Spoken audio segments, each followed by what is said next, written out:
ప్రభునామమునకు స్తోత్రములు. క్రీస్తునందు ప్రేమైన దేవుని బిడ్డలారా, మరొకసారి మనమంతా ఈ రీతిగా కలుసుకోవడానికి ప్రభు మనకు సహాయం చేశాడు.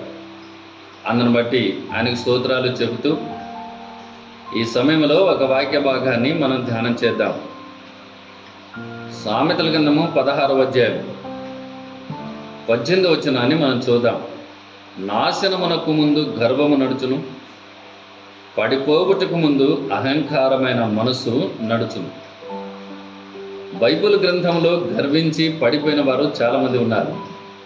సోదరులారా వినండి, గర్వము మనిషిని నాశనం చేస్తుంది.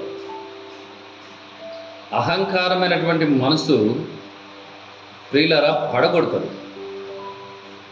తగ్గించుకునే మనసు మాత్రమే మనిషిని హెచ్చిస్తారు. విరిగిలనిగినటువంటి మనసులు మాత్రమే హెచ్చింపబడతారు.